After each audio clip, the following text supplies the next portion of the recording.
tema es cómo abordar desde una perspectiva macroeconómica los derechos sociales, y surgen muchísimas dudas. Por ejemplo, los que trabajamos en el tema de justiciabilidad de derechos económicos, sociales y culturales, cómo esta discusión macroeconómica nos puede aportar en este debate, ¿no?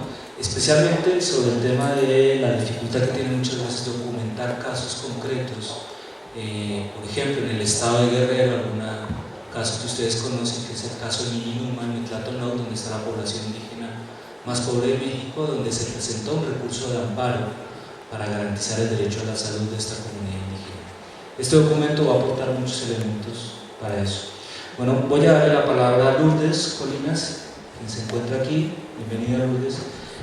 Lourdes actualmente se desarrolla como asistente de investigación en temas principalmente de equidad de género y desarrollo social en CEPAL. Ha trabajado con mujeres indígenas en Chiapas, en proyectos productivos, y para el gobierno de Inglaterra en el Women's National Commission, y recientemente publicó un documento que se titula Economía Productiva y Reproductiva en México, un llamado a la conciliación, en donde se hace un estudio de las relaciones entre maternidad, empleo y protección social en México en comparación con otros países. Pues, gracias. Bueno, primero que nada, buenas noches, gracias por acompañarnos hoy. Y yo voy a ser muy breve, voy a ilustrar cómo puede ser aplicado este marco específicamente en el caso de tributación en México. Bueno, ¿por qué tributación y derechos económicos y sociales? Bueno, primero que nada porque los impuestos son los instrumentos clave de la política macroeconómica para obtener recursos públicos, los cuales a su vez juegan un papel muy importante para cumplir los derechos económicos y sociales. ¿Qué pasa? Las prácticas tributarias en cualquier país reflejan las prioridades tanto económicas como sociales. La tributación es un elemento importante para el cumplimiento de los derechos económicos y sociales. De la misma manera, los impuestos tienen un efecto muy importante en la distribución del ingreso. Aquí en este caso en particular utilizamos tres principios: es el uso máximo de recursos disponibles, la no discriminación y la equidad, y la transparencia, rendición de cuentas y participación. Bueno, al principio del análisis hacemos un breve recorrido de lo que ha pasado con la política tributaria, política de tributación en México. Y como todos ustedes sabrán, tenemos una carga fiscal muy baja, una de las, o la más baja de América Latina.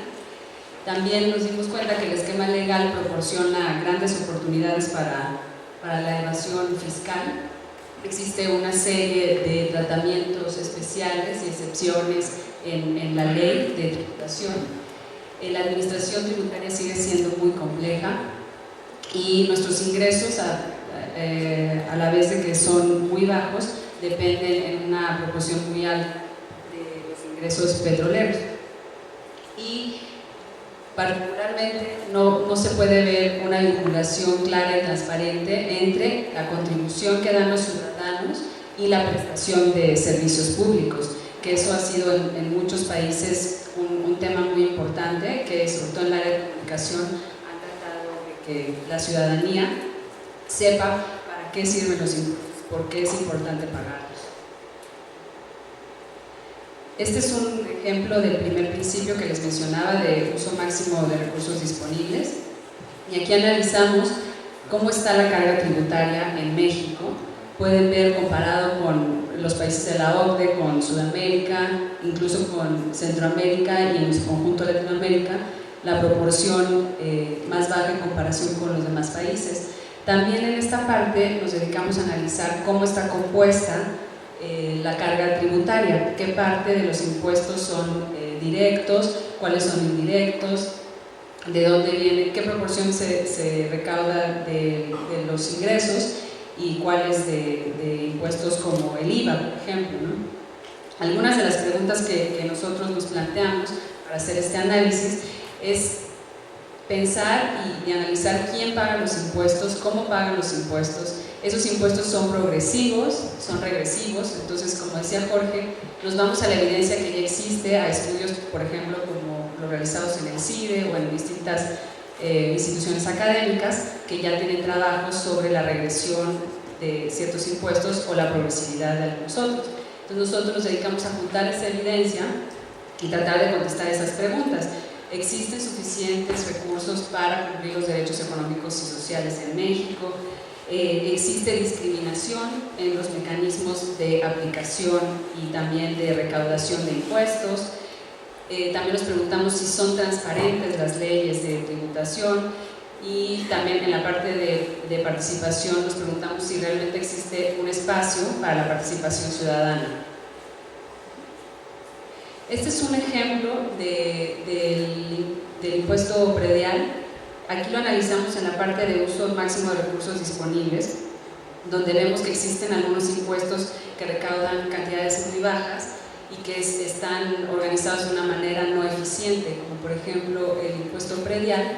Lo comparamos con algunos otros países y podemos ver cómo es mucho más bajo, ¿no? En el tema, aquí no me voy a explayar en los demás principios, solo para mencionar, en el principio de no discriminación y equidad es precisamente donde analizamos la progresividad o regresividad, y en el de transparencia hemos visto cómo aquí en México hace falta un análisis sobre costos y beneficios de mantener ciertos regímenes fiscales en México. Este es un ejemplo sobre la evasión y la elusión de los impuestos en México. La evasión, como sabrán ustedes, es el no pago de las contribuciones de manera dolosa, lo contrario de la elusión, que es el no pago de las contribuciones de manera lícita, es decir, aprovechando los espacios legales y los vacíos de la ley. Y aquí podemos ver cómo los individuos tienden más a concentrarse en la evasión, mientras que las corporaciones tienden a concentrarse en la elusión. Como se ve ahí, la elusión fiscal corporativa es aproximadamente 1.5% del PIB, mientras que la individual se estima en un poco más de 0.5% del PIB. Aquí tenemos datos interesantes como los que ha producido Fundar, como por ejemplo, un ejemplo muy concreto es, ellos han estimado que el dinero que se deja de recibir por los regímenes fiscales especiales equivalen aproximadamente a 16 veces el programa de oportunidades en México.